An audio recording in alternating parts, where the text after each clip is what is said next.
नमस्कार, मैं पूजा गौर सावधान इंडिया यूपी फाइट्स बैक में आप सबका स्वागत करती हूँ। कहते हैं कि गुस्सा इंसान का सबसे बड़ा दुश्मन होता है, क्योंकि गुस्से के मारे इंसान दूसरों के साथ साथ खुद का भी बहुत बड़ा नुकसान कर जाता है। आज हम यूपी फाइट्स बैक में आपको ऐसी ही वारदात से रूबरू कराएंगे जिसकी जड़ में गुस्सा है और उस गुस्से का अंजाम दिल और दिमाग को हिलाकर रख देने वाला है। हाथ में तलवार लिए एक शख्स के सर पर खून सवार था। वो एक घर में घुसकर उस घर में सो रहे सभी लोगों को बारी बारी से मौत के घाट उतारता जा रहा था। लेकिन क्यों? आखिर क्या वजह थी इस कत्लेआम की? आखिर कौन था ये शख्स जो हैवानियत की सारी हदें लांघता जा रहा था? आखिर कौन था ये कातिल जो इस घर में मौजूद किसी भी इंसान को जिंदा नहीं छोड़ना चाहता था, फिर चाहे वो एक मासूम सी बच्ची ही क्यों ना हो?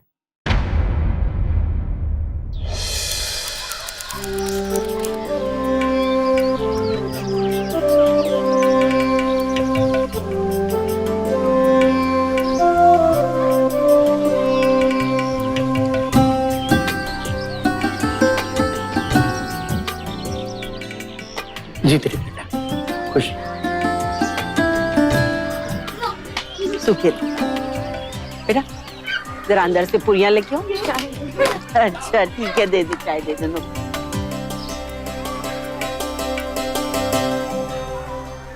जा अंदर से पुरियां लेके आ।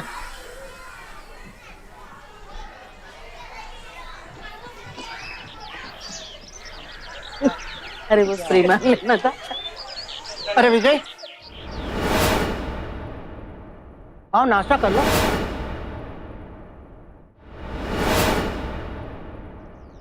और वो जमीन का काम हो गया? नहीं, कल हो जाएगा। और वो पैसे दिए थे बैंक में जमा कराए? हम भूल गए, कल करवा देंगे।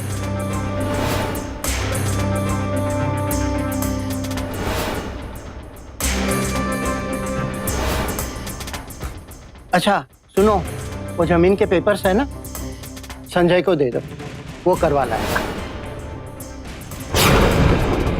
और सुनो, जमीन और घर की जिम्मेदारियां उठाना सीखो। अब मटर गश्ती के दिन गए, तुम अकेले नहीं हो, शादीशुदा हो, समझे? शादीशुदा हो। हमें सब पता है। बोला ना आपका काम कल हो जाएगा, अब हमारे सर पे तांडव मत करो। नाश्ता तो कर ले बेटा। हम बाद में खा लेंगे।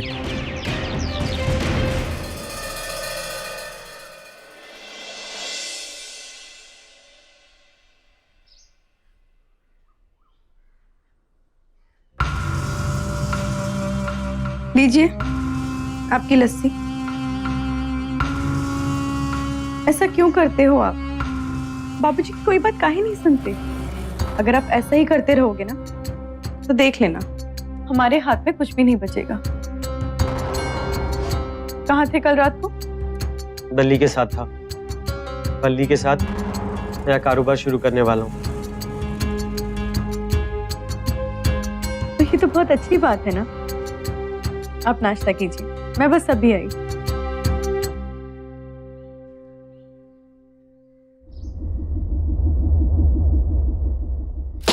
दिमाग भन्ना गया है हमारा, घर वालों की किचकिच सुन सुनकर। अरे सबके सब हमारी जान के ही पीछे पड़े रहते हैं। अरे भैया,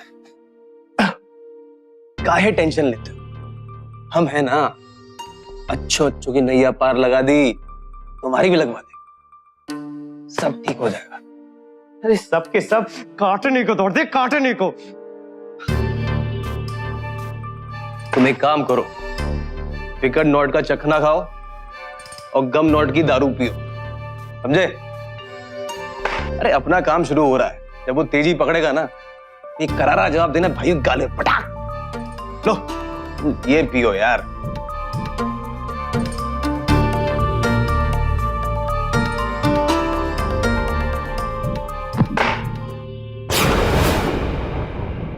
इतनी भी क्या गहरी सोच में हो जी? हाँ नहीं, पता नहीं हमारे जाने के बाद विजय का क्या होगा। अपने भाइयों के साथ कैसे रहेगा वो? कुछ करता भी तो नहीं है। और धंधे के लिए जो पैसे दिए थे उनका भी कोई हिसाब नहीं। अपने दोस्तों के साथ घूमता रहता है और सारे पैसे लुटा देता है।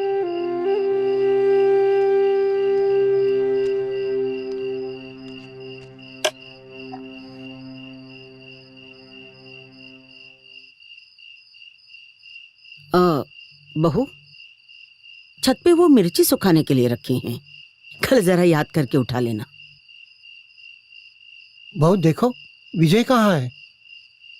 जी वो बली के साथ शायद किसी काम से बाहर गए।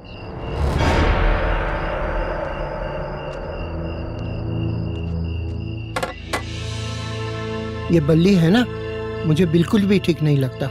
यही है जो अपने विजय को बिगाड़ रहा है, और अपना विजय हमसे ज्यादा उस पर भरोसा करता है। क्या होगा उसका? अरे भाभी, आप लोग भी यहाँ? हम भी मिर्ची इकट्ठा करने आए हैं।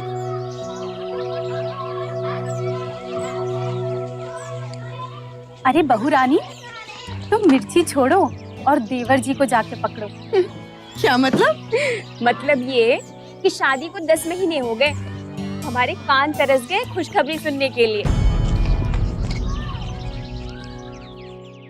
नहीं जीजी, ऐसी तो कोई बात नहीं है। अच्छा, तो कैसी बात है? हमें भी तो बताओ, हम भी तो जाने। एक बात तो बताओ, अब देवर जी कुछ करते नहीं है? आप कुछ होता नहीं उनसे?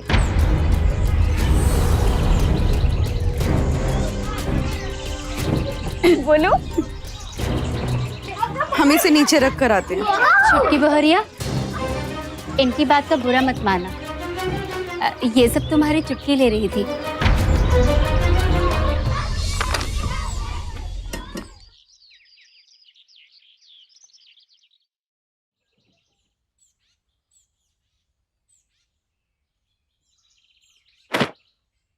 कंबल में लपेट लपेट कर जूता मारती हैं आपकी भाभियां। तंग आ गई हूँ मैं आपके घर वालों के ताने सुन सुनकर। भी खास करके आपकी भाभियां, जब देखो एक ही बात, बच्चा कब होगा, बच्चा कब होगा। और हमारे बच्चे से उनको क्या लेना देना? वही तो, आज तो उन्होंने यहाँ तक कह दिया कि शायद आप बच्चा पैदा ही नहीं कर सकते। समझ रहे हैं ना आप अपनी भाभी की बात का मतलब?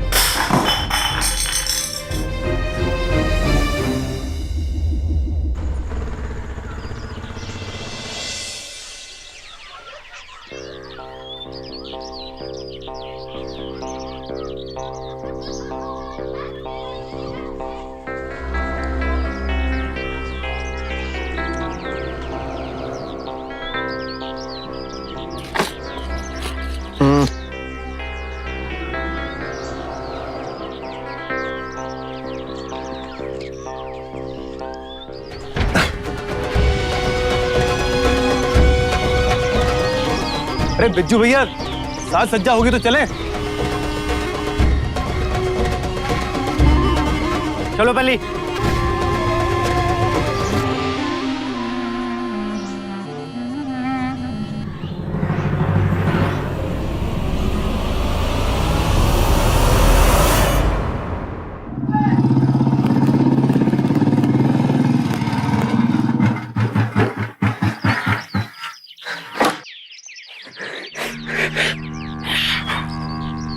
अरे बात क्या भैया, इतने परेशान क्यों?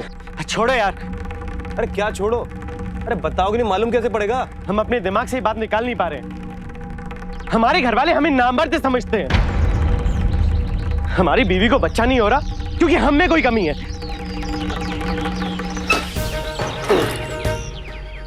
ओह, अब जाके सारा रामायण समझ में आया कि तुम्हारे घर वाले तुम्हारी जान के पीछे क्यों पड़े रहते हैं।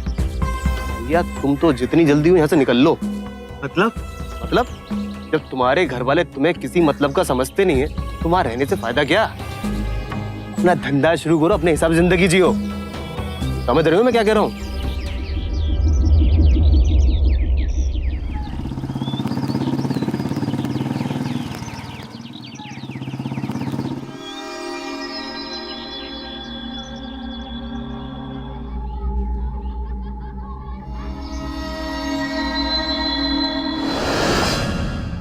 रेखा, देखा, हमने कुछ पैसे दिए थे ना रखने के लिए, वो जरा निकाल के देना। अरे बल्ली जा रहा है ना पेस्टिसाइड बिजनेस के लिए मेरठ, उसी को देने हैं। तो बिजनेस तो आप दोनों साथ में कर रहे हैं ना, तो फिर वो अकेला काहे जा रहा है? अरे दोनों ही जाने वाले थे, फिर हमने बल्ली को मना लिया अकेले जाने के लिए। एक बात कहें आपसे, ये ना हमें नहीं लगता कि आपने अच्छा किया। अब बल्ली जी हमारी कितनी मदद करते हैं, हमें लगता है कि आपको उनके साथ जाना चाहिए। और फिर बिजनेस की बारीकियां भी तभी ना सीखेंगे आप। हाँ, तुम सही कह रही हो, हम भी बल्ली के साथ मेरठ हो आते हैं। लेकिन रेखा बाबूजी से फिर पैसे मांगने पड़ेंगे। इससे एक बार ये कारोबार सेट हो जाए, हम सबको दिखा देंगे। वो सब तो ठीक है, लेकिन हमें नहीं लगता कि बाबूजी आपको पैसे देंगे। लेकिन आप मांगिएगा जरूर, आपका हक जो बनता है।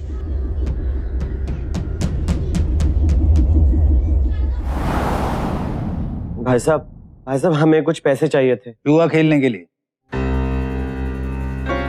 बिजनेस के लिए। वैसे बिजनेस है किस चीज का? भैया हम पेस्टिसाइड के बिजनेस में घुसना चाह रहे हैं। देखो भैया, तुम खामखाई बिजनेस के चक्कर में पड़ रहे हो। और पिछली बार भी तो बिजनेस किए थे ना तुम, क्या हुआ उसका? चले आते हो पैसा मांगने के लिए।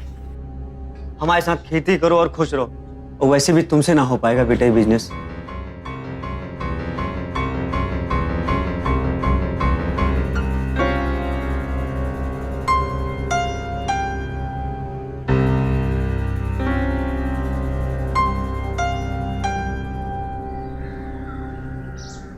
बाबूजी हमें पैसे चाहिए। सुना है तुम बल्ली के साथ कोई नया धंधा करने वाले? सही सुना है आपने, आप बस पैसे दीजिए।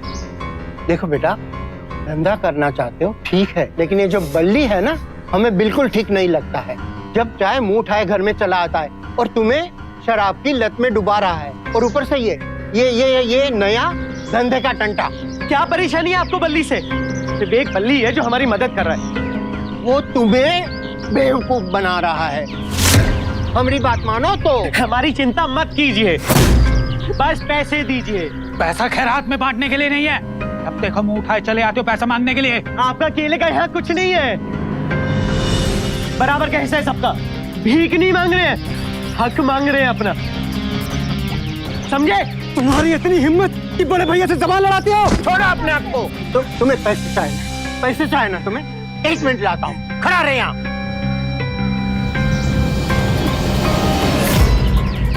पैसे चाहिए ना तुम्हें? ये ले पैसे, धंधा कर जा। अब सबको दिखाएंगे बिजनेस कैसे किया जाता है। और हाँ, बच्चा भी पैदा करके दिखाएंगे। सुन लीजिए सबके सब।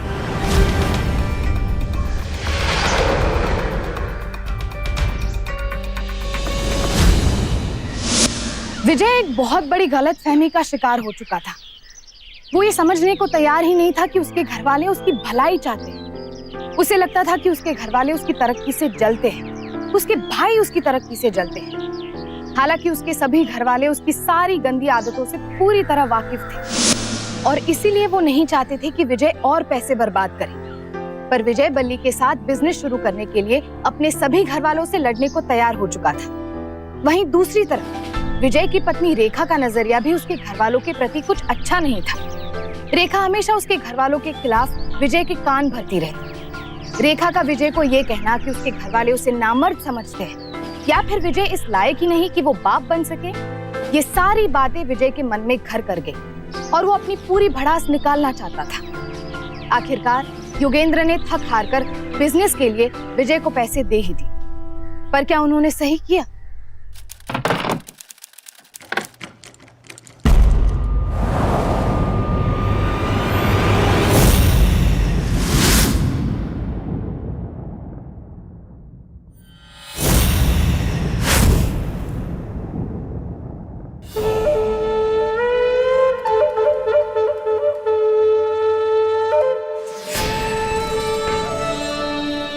वैसे आपको पता है, कब से आपका इंतजार कर रहे थे हम।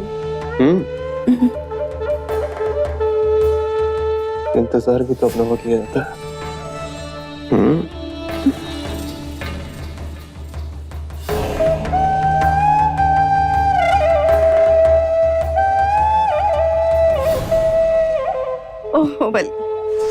मुझे तो यकीन ही नहीं हो रहा कि तुम मेरे पास हो। तुम चिंता मत करो, मैं हमेशा तुम्हारे साथ रहूं। वैसे तो मैं भी यही चाहती हूँ, लेकिन तुम तो विजय के साथ मेरठ जाने वाले थे ना? तुम्हें छोड़ के कैसे जा सकता हूँ? अरे तुम्हारे पास आने के लिए तो मैंने विजय को टिकट थमाया मेरठ का। अब बताओ तुम्हें कहाँ की सैर कराऊं? इतनी भी जल्दी क्या है? वैसे भी मेरा पति तो बुद्धू है।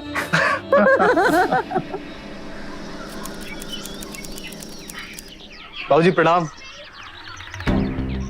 प्रणाम। और कुछ? कुछ नहीं, भगवान की कृपा है, सब अच्छा है। आते ही थोड़ी देर।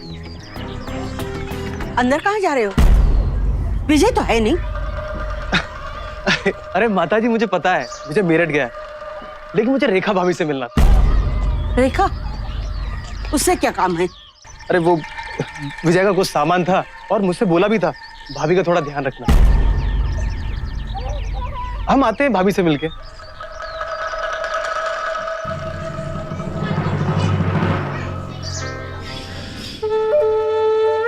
अरे रेखा भाभी कहाँ जा रही हो? कोई नहीं दिख रहा।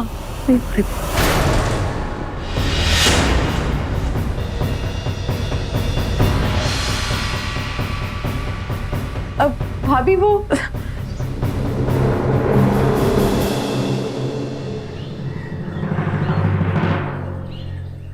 जिस बल्ली को विजय अपना सच्चा साथी समझता था, वो तो उसी को तबाह करने में जुटा था। और सबसे ज्यादा हैरत तो इस बात की थी कि उसके इस इरादे में विजय की पत्नी रेखा भी उसका साथ दे रही थी।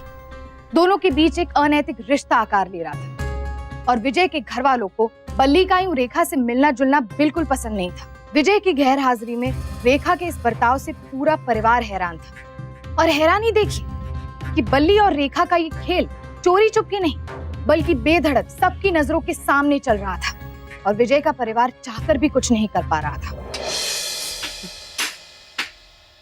पराये मर्द के साथ? ना बाबा ना। अरे हाँ दीदी, मैंने ना खुद अपनी आंखों से देखा है, वो एक दूसरे के साथ। दीदी सुना आपने श्रद्धा क्या कह रही है? अरे मुझे तो शुरू से ही इस घर में बल्ली का आना जाना पसंद नहीं है। अरे जब विजय घर में नहीं है तो फिर क्यों आता है वो? पर दीदी, घर की औरतों में भी तो कुछ लाज शर्म होनी चाहिए ना। पराये मर्द के साथ किस तरह बात की जाती है? अपनी मर्यादा में रहना चाहिए उन्हें। पर यहाँ तो पति के घर से बाहर जाते ही जश्न मनाया जा रहा है। क्या बोल रहे हो तुम लोग? जो भी बोलना है ना मेरे मुंह पे आके बोलो।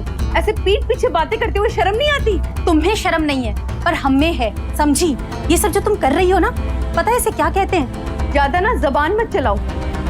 तुम लोग सब चिढ़ रहे हो ना क्योंकि बल्ली मेरे पति की मदद कर रहा है, तुम लोगों की नहीं। और वैसे इतना अगर अपने पराये का अंतर है तो अपने पतियों को जाके बोलो ना कि जाके अपने भाई की मदद करे। तुमको आए हुए अभी 4 दिन ही हुए। तुम्हें पता है तुम्हारे पति के लिए उसके भाइयों ने क्या क्या किया है? ये घर बहू बेटियों वाला है। मेरी बेटी भी बड़ी हो रही है। इस तरह से किसी पराये मर्द के साथ मेलजोल रखना अच्छी बात नहीं है। क्या मतलब है आपका? मैं चरित्रहीन हूँ, वो बल्ली चरित्रहीन है? हाँ, मुझे नहीं पता था इस घर के लोगों की सोच इतनी छोटी है।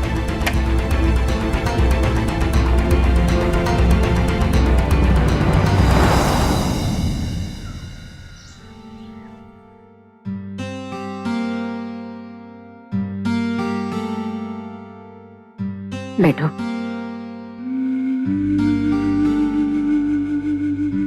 बहू, तुम तो जानती हो विजय अपने काम से कितना परेशान रहता है। ऐसे भी तुम ही हो जिसे हमें उम्मीद है।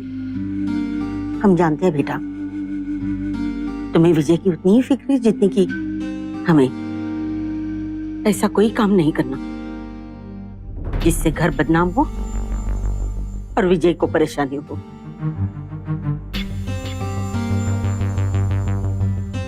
वो टूट जाएगा बेटा, तुम समझ रही हो ना? हाँ, अच्छे से समझ रहे हैं आप क्या कहना चाहती हैं हमसे। खूब अच्छे से कान भरे हैं ना आपकी बहुओं ने आपके। क्या कहना चाहती हैं आप? यही ना कि हम बच्चलन हैं। हम, हमारी खुशी तो इस घर में किसी से देखी नहीं जाती। लेकिन अब बस माँ जी, बहुत कह दिया आपने, बहुत सुन लिया हमने। अगली बार अगर हम पे किसी ने उंगली भी उठाई ना तो कह देते हैं हम, हमसे बुरा कोई नहीं होगा। बहू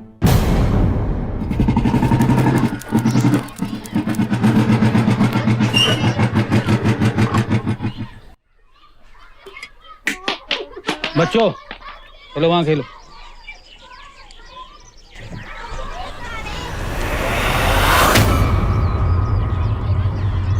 कहाँ जा रहे हो? अरे वो रेखा से बिजनेस के बारे में कुछ बात करनी थी। खूब समझ में आ रहा है हमको तुम्हारा बिजनेस। कोई जरूरत नहीं है घर में घुसने की। निकलो यहाँ से, निकलो। तो किसी घर में हो तब आना, समझे? फिर विजय नहीं बोला था मिलने के लिए? हम अच्छे से जानते हैं तुमको और तुम्हारी नीयत को भी। हमारी बिटिया को गंदी निगाह से देखोगे तो क्या सोचते हो कि हम चुप बैठे रहेंगे? आप झूठा आरोप लगा रहे मेरे पे। तमीज से बात करना मुझसे। तू हमको तमीज सिखाएगा? हमारे घर की बहू बेटी पे गंदी नजर रखता? तू बेटी पे गंदी नजर? मैं? अरे ऐसी बातें कर रहे हैं मुझसे? हाँ समझ में नहीं आ रहा। हम हट जाते। ये छोड़िए इनको। अरे लेकिन आप इन्हें मार क्यों रही है? हुआ क्या है? लो आ गई महारानी, तू ही तो इस बवाल की जड़ है। ना तू होती ना ये आता और ना इसकी गंदी नजर हमारी बिटिया पे पड़ती। जुबान संभाल के बात करो दीदी। अपनी बिटिया खुद से संभाली नहीं जाती और इल्जाम लगाती हो दूसरों पर। चुप कर। तुझे जितना मुंह काला करवाना है कर, लेकिन हमारी बिटिया के बारे में कुछ कहा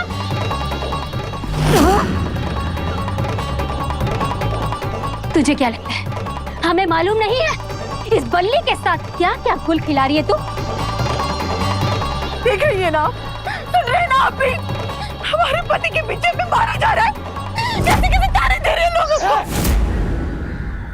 अपने पति की पीठ पीछे बदचलनी का काम करोगी तो ऐसा ही होगा। अभी ये टसुए बहाने से कोनो फायदा नहीं ना होगा।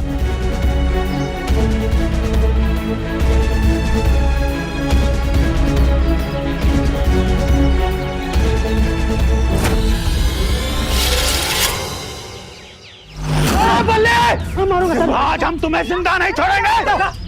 बस बहुत होगी नौटंकी तुम्हारी सबकी। तुम्हें तो मैं देखता हूँ। चले जाए यहाँ से वरना जान से मार देंगे तुम्हें। तू मुझे मारेगा? तू मुझ पे तलवार उठाएगा? तू तलवार तलवार कैसे चलाते मैं तुझे बताता हूँ। सबको देखूंगा मैं। अब पूरे परिवार की सहनशीलता की हद पार हो चुकी थी। पूरा परिवार आर या पार की लड़ाई लड़ना चाहता था। उन्हें कतई बर्दाश्त नहीं था कि कोई गैर मर्द उनके घर में घुसकर सारी मर्यादाओं को लांघ कर ऐसा बर्ताव करे। एक सभ्य परिवार बल्ली जैसे शख्स की इन हरकतों को शायद ही बर्दाश्त करे। लिहाजा जब विजय के परिवार वालों को यह महसूस हुआ कि पानी सर के ऊपर निकल रहा है तो वो बल्ली पर बरस पड़े। कुछ इस कदर की बात खून खराबे की धमकी तक आ पहुंची। तो क्या ये महज एक पल के लिए उठा गुस्से का गुबार था या फिर ये झड़प किसी बड़े इंतकाम की पहली दस्तक थी?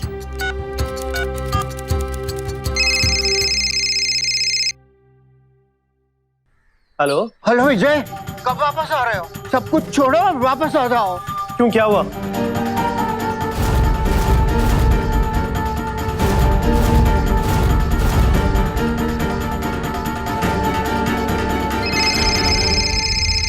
रेखा?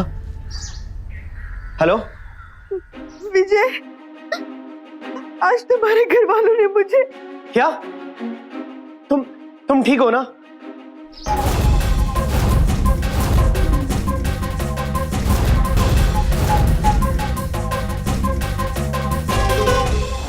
अच्छा छोड़ो हमें। क्या क्या चौधरी समझते हो अपने आप को? बड़े हो तो इसका मतलब कुछ भी करोगे? हाँ, बल्ली को मारा क्यों? बोलो। ये क्या है? तू इतना बेशर्म हो गया कि अपने बड़े भाई को मारेगा? अच्छा, आपने तो बड़ा अच्छा काम कर दिया। क्यों मारा इसको? वो इसी लायक है। और तुम इसी लायक छोड़ेगी नहीं अब तुम्हें। धरेंगे ना दो हाथ तुम्हारे, सब दिमाग ठिकाने लग जाएंगे तुम्हारे।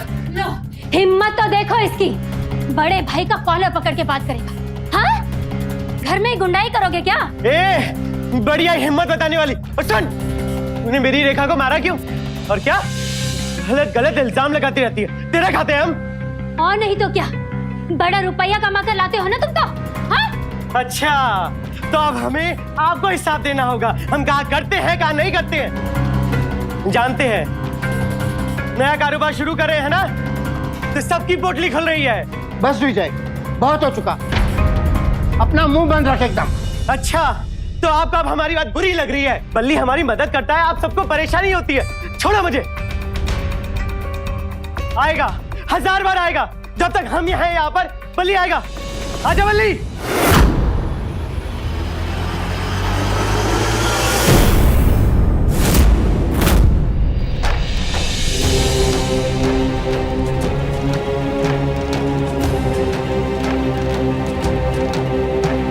हम भी देखते हैं किसमें दम है। चलो बल्ली।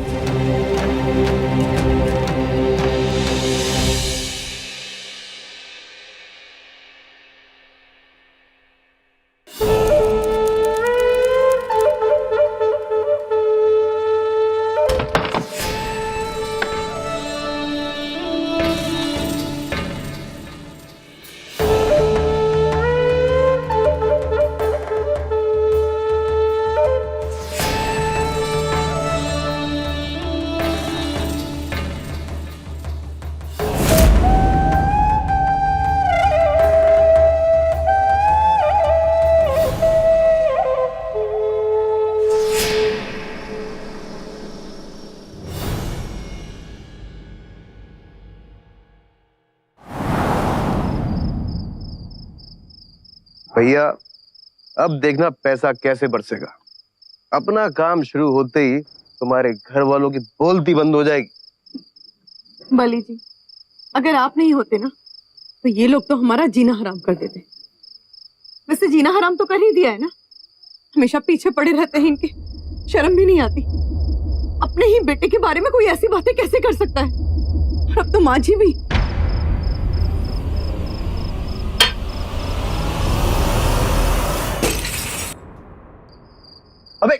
अबे क्या कर दी? बोतल फेंक दी तुम। बिजू बेटा, संभालना अपने आप को, कहीं चोट तो नहीं आई ना? देखा देखा कैसा नाटक करती है। फुल नौटंकी है इसके घर वाले। छोटे भाई पे मर्दानगी दिखाते हैं सबके साथ, और पीठ पीछे उसी भाई को नामर्द भी कहते हैं। हाँ? मुझे तो शर्म आती है किसी बातें बोलते कि। बंद करे नौटंकी, बेवकूफ नहीं है हम। हमारी खुशी बर्दाश्त नहीं होती। क्या हुआ माँ? आ रहे हम नीचे।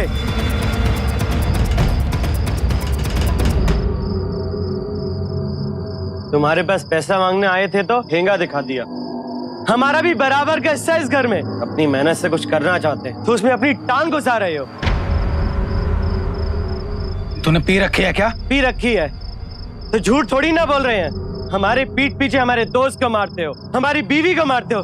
शर्म करो, शर्म। विजय, तुम्हें शोभा देता है ये सब? रोज रोज की नौटंकी करता है। हाँ, हम नौटंकी करते हैं, हम नौटंकी करते हैं। बाबूजी आप ठीक तो हैं? अरे तू सारी मान मर्यादा भूल गया क्या? अबे मर्यादा गई तेल लेने। नामर्द हैं हम, नामर्द, नामर्द हैं हम। बच्चा नहीं पैदा कर सकते।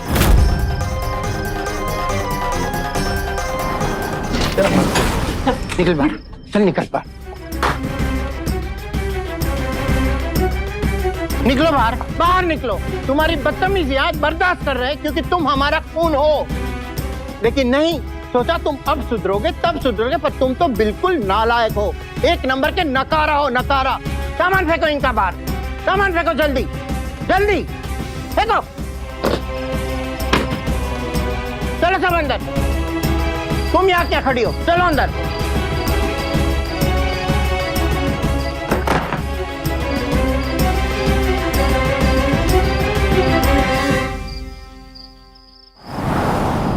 ये तो होना ही था। उन्हें तो वैसे भी मौका चाहिए था हम लोगों को घर से बाहर निकालने का। लेकिन एक बात समझ में नहीं आई, ये विजय को घर से बाहर निकाला क्यों?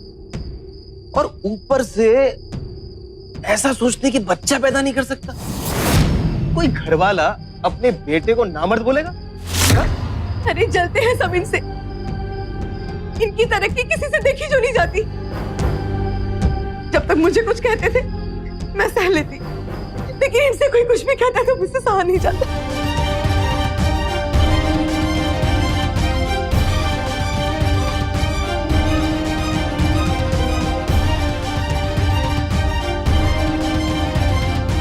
अरे कहाँ जा रहे हो? ये वक्त नहीं है उनसे लड़ने का, उनको सबक सिखाने का भी मौका आएगा। अरे सुनो तो।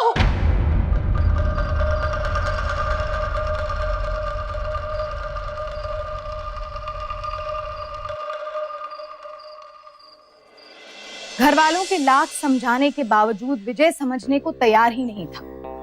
वो अपनी सारी हदें पार कर चुका था। अपने माता पिता से बदसलूकी करना, अपने बाप समान भाइयों पर हाथ उठाना, उन्हें सरेआम बेइज्जत करना अब उसकी आदत में शुमार हो चुका था। रेखा ने जो उसकी आंखों पर झूठ और फरेब की पट्टी बांध रखी थी, वो उसके आगे कुछ देखना ही नहीं चाहता था। बल्ली, रेखा और खुद विजय ने ये नहीं सोचा था कि उसके घर वाले एक ऐसा कदम उठाएंगे कि उन्हें घर से बाहर निकलना पड़ेगा।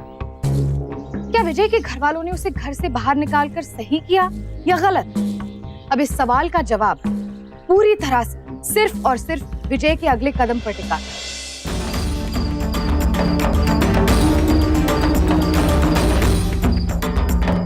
भाई साहब, हमें कुछ पैसे चाहिए थे। जुआ खेलने के लिए? बिजनेस के लिए। एक ही बात है। बाबूजी, हमें पैसे चाहिए। पैसा खैरात में बांटने के लिए नहीं है। हफ्ते को मुंह उठाए चले आते हो पैसा मांगने के लिए।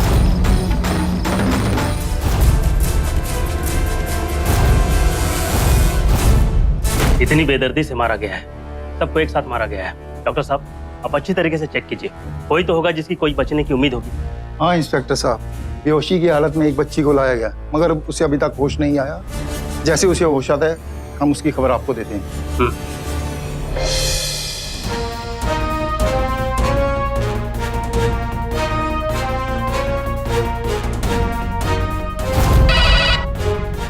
हेलो, कौन? हाँ पांडे, बोलो। खबर एकदम पक्की है? सुरेश, उस चाचू का पता चल गया है, जल्दी गाड़ी निकालो, चलो। क्या जरूरत थी सब करने की? कांड करती हो कांड। खुद तो मरोगे, हमें मरवाओगे। मेरे को इतना डर लग रहा है ना। अरे क्या कर दिए तुम? डर काय रहे? जो किए ठीक किए हम। हमें नामर्द बोलते थे, अच्छे से मर्दांगनी दिखा दे। लो लो आगे ससुराल वाले। अरे चलो यहाँ से, निकलो। हाँ जल्दी आओ।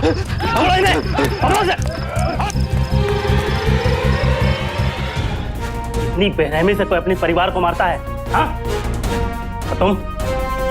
तुमने क्यों साथ दिया इसका? हाँ? उठ उठ, ले जाओ इसे अंदर, धुनाई करो इसकी। सब मैंने कुछ नहीं किया सब। मैं तो रेखा। अच्छा, अफेयर चल रहा था? हाँ?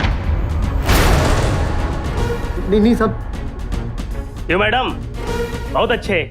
हाँ?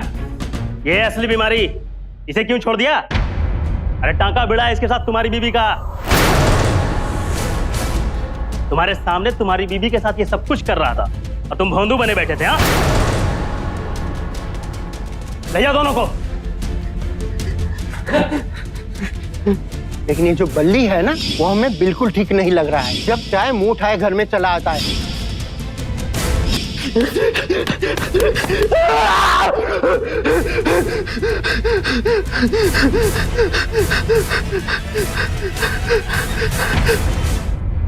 सामूहिक कत्ल की इससे ज्यादा दर्दनाक और भयानक वारदात और क्या हो सकती है? अपने ही परिवार के 11 लोगों को एक साथ मौत के घाट उतार देना, जिसमें मासूम बच्चे भी शामिल थे। ये किसी भी इंसान की समझ से परे था। ये एक ऐसी दर्दनाक वारदात थी जिसके बारे में सोचकर कोई भी कांप उठे। अक्सर ऐसी वारदातें मानसिक रूप से विकृत लोगों के हाथों अंजाम दी जाती है, क्योंकि ऐसे सामूहिक कत्लेआम की कल्पना दिमागी रूप से ठीक ठाक कोई भी शख्स अपने सपने में भी नहीं कर सकता। इस केस में भी विजय मानसिक रोगी नहीं था, बावजूद इसके उसने अपने ही हाथों अपने पूरे परिवार को मौत के घाट उतार दिया। वो कौन सी मानसिकता हो सकती है जो किसी भी इंसान को ऐसा जघन्य अपराध करने पर मजबूर करती है? नफरत का घाव इतना गहरा हो सकता है, ये कोई सोच भी नहीं सकता था। परिवार में छोटे मोटे झगड़े होना आम बात है, पर उसका ऐसा अंजाम किसी ने नहीं सोचा था। विजय के साथ साथ रेखा और बल्ली को इस अपराध में भागीदार होने की कड़ी से कड़ी सजा सुनाई गई। विजय को आईपीसी की धारा 307, 308 यानी कि अटेम्प्ट टू मर्डर और धारा 302 यानी मर्डर के लिए सजा सुनाई गई। वहीं रेखा और बल्ली को आईपीसी की धारा 300 यानी कि प्रोवोक टू मर्डर के लिए सजा सुनाई गई। गलतफहमी और गुस्सा जब एक साथ मिल जाए तो उसका नतीजा बहुत ही भयानक रूप में सामने आता है। इस केस में विजय के साथ भी ऐसा ही हुआ। उसकी पत्नी और उसके दोस्त ने उसे इस कदर गुमराह कर दिया था कि उसकी सोचने और समझने की शक्ति खत्म हो चुकी थी। हम सब जानते हैं कि गुस्सा इंसान का सबसे बड़ा दुश्मन है, पर गलतफहमी उससे भी ज्यादा खतरनाक बला है। और इस बला से हमेशा के लिए निजात पाने का बस एक ही तरीका है, और वो है आपस में मिलकर ठंडे दिमाग से बातचीत करना, क्योंकि बातचीत करने से हर गलतफहमी दूर हो सकती है, जो कि विजय ने नहीं किया और नतीजा आपके सामने है। आज के लिए बस इतना ही। कल फिर मिलेंगे जुर्म से जंग की ऐसी ही बेमिसाल कहानी के साथ। तब तक के लिए सावधान इंडिया, यूपी फाइट्स बैक। जुर्म से जंग जारी है, अब यूपी की बारी है। तो सावधान